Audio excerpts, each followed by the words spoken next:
Hello साथीहरु, आज हामी कम्प्युटर तथा ल्यापटपमा पासवर्ड कसरी लगाउने र कसरी हटाउने सम्बन्धी सिक्न गइरहेका छौं।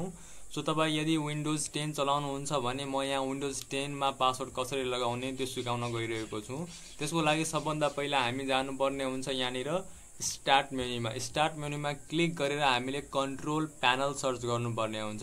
जस्तै मोबाइलमा तपाईहरु पासवर्ड लगाउनको लागि सेटिङ अप्सनमा जानुहुन्छ, त्यस्तै कम्प्युटरको सेटिङ भनेको कन्ट्रोल प्यानल हुन्छ। सो हामीले यहाँनिर कन्ट्रोल प्यानल सर्च गर्नुपर्ने हुन्छ।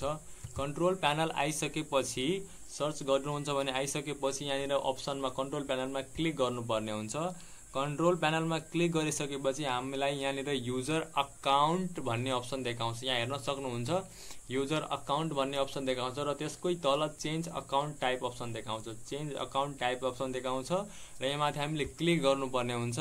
यो माथि क्लिक गरिसकेपछि हामीलाई एडमिनिस्ट्रेटर देखाउँछ। एडमिनिस्ट्रेटरमा हामीले फेरि क्लिक गर्नुपर्ने हुन्छ र यहाँनिर क्लिक गरिसकेपछि हामीलाई क्रिएट अ पासवर्ड भन्ने अप्सन देखाइरहेछ।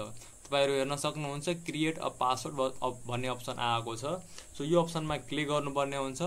यो अप्सनमा क्लिक गरिसकेपछि न्यू पासवर्ड भन्ने अप्सन आइरहेछ र त्यहाँनिर हामीले आफ्नो पासवर्ड हाल्नुपर्ने हुन्छ।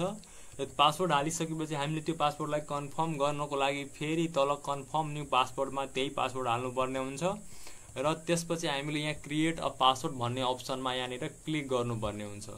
सो यहाँनिर क्लिक गर्ने बित्तिकै हाम्रो कम्प्युटरमा पासवर्ड लागिहाल्छ र पासवर्ड लागिसकेपछि अब कसैले पनि यो कम्प्युटर अन अफ गरेर यदि अन गर्छ भने त्यसको लागि सबभन्दा पहिला उसलाई पासवर्ड हाल्नुपर्ने हुन्छ अनि मात्र यो कम्प्युटर अन हुन्छ। जस्तै मैले लग गरेँ, अब लग गरिसकेपछि म यसलाई ओपन गर्न चाहन्छु भने मलाई यसले पासवर्ड माग्छ। यसरी हामीले पासवर्ड दिइसकेपछि मात्र यो कम्प्युटर अन हुन्छ। अब फेरि यो पासवर्ड हटाउनु पर्यो भने हामीले यहीँनिर स्टार्ट मेनुमा जानुपर्ने हुन्छ र फेरि हामीले कन्ट्रोल प्यानल सर्च गर्नुपर्ने हुन्छ। फेरि हामी कन्ट्रोल प्यानल सर्च गरेर कन्ट्रोल प्यानलमा क्लिक गर्छौं र फेरि हामीले यहीँनिर युजर अकाउन्ट भन्ने अप्सनको चेन्ज अकाउन्ट टाइपमा क्लिक गर्छौं र यही क्लिक गरिसकेपछि हामीले एडमिनिस्ट्रेटरमा क्लिक गर्नुपर्ने हुन्छ र त्यसपछि हामीले यहाँनिर एउटा अप्सन हेर्छौं चेन्ज द पासवर्ड। अघि के थियो? अघि क्रिएट अ पासवर्ड अप्सन थियो, अहिले चेन्ज द पासवर्ड भन्ने अप्सन आएछ। यो अप्सनमा क्लिक गर्नुपर्ने हुन्छ र यहाँ क्लिक गरिसकेपछि फर्स्टमा अहिले करेन्ट पासवर्ड देखाइरहेछ। अघि न्यू पासवर्ड र कन्फर्म न्यू पासवर्ड अप्सन मात्र देखाइरहेको थियो, अहिले करेन्ट पासवर्ड अप्सन देखाइरहेछ। करेन्ट पासवर्ड भनेको अहिले हामीले पासवर्ड लगाएको छ त्यो पासवर्ड हाल्नुपर्ने हो यहाँ। सो अहिले हामीले लगाएको पासवर्ड हाल्यौं।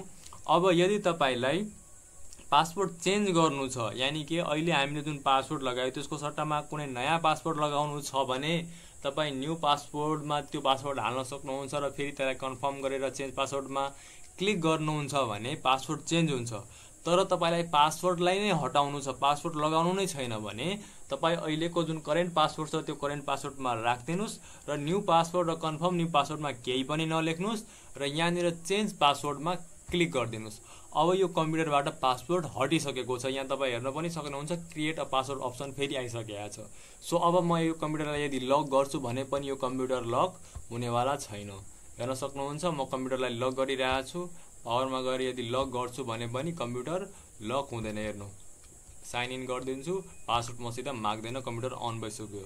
सो यसरी हामी कम्प्युटरलाई विन्डोज 10 मा लक गर्न सक्छौं र लकलाई फेरि रिमुभ गर्न सक्छौं। Thank you.